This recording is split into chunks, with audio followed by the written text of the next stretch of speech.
Hey, welcome to this episode of Monopoly in Real Life. Hey, in this one we're going to talk about the home shopping process. So I'm not your realtor. You're going to have really good conversations with your realtor, but I'm going to talk to you from a perspective of what my wife and I have gone through as we've looked at houses. Again, we've made our mistakes, so I'm hoping to help you avoid a few. As you're out looking at houses, even before you meet with your realtor, you should take out a piece of paper and write down the things that are important to you, meaning bedrooms, bathrooms, school district, storage requirements, garage, yard, fence, as explicit as you can get, so that when you do sit down with your realtor, you're dialed in and ready to go on that conversation. Now, you're out shopping, you're out looking. Be aware of the shiny things. And what I mean by that is be aware of the new appliances that draw your attention to the stainless, and you don't look at the crappy drawers or the crappy cabinets, or you got new flooring, but you're not paying attention to the cracks in the ceiling or the cracks in the wall. Those are the things that, the shiny things are the things that grab most sheeple. And what I mean by that is most people are going to go to, new paint, new interiors, new appliances, all those things, because it's like, oh, this is perfect, that's what we want. Not realizing there's no storage.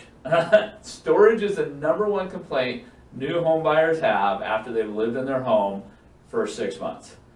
There's no place to put the mower. There's no place to put the outside equipment. There's no place to put the barbecue.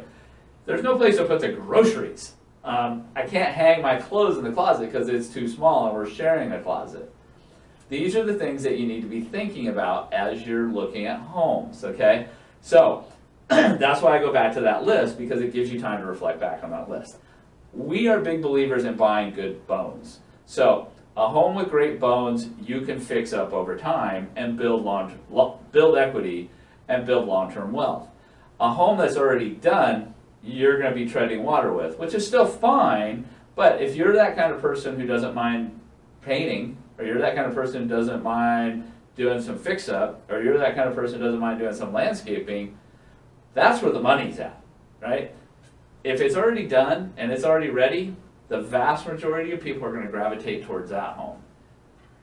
I'm a big believer, my wife and I are big believers in buying ugly, right? Because you can fix ugly. Don't buy broken, but buy ugly, and there's a lot more equity that you can build with it. What do I mean by that is, you'd be shocked at how many people walk into a house that's got bad paint. Paint? Really? It's not cheap, don't get me wrong, but it's one of the easiest things you can do to update a house is turn it vanilla, right? Take all the accent walls, take all the pinks and the blues and yellows and whatever else, and put them in a nice kill 'em beige, and you just updated the whole house. So focus on the things that are important to you. Go back to your list.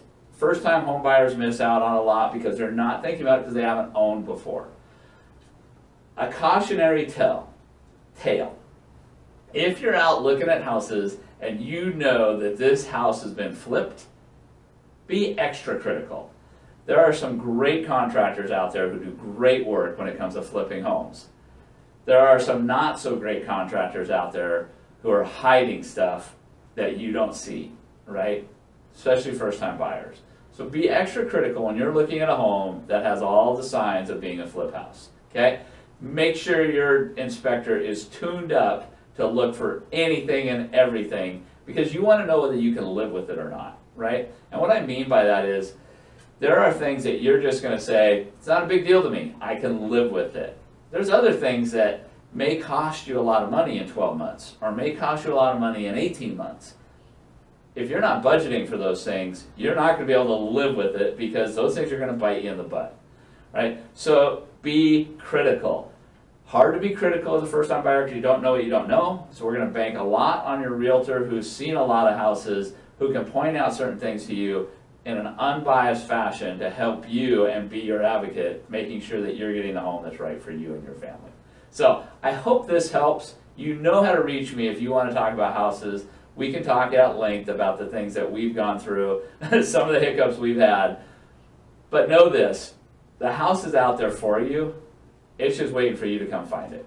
So, hope you enjoyed this episode of Monopoly in Real Life.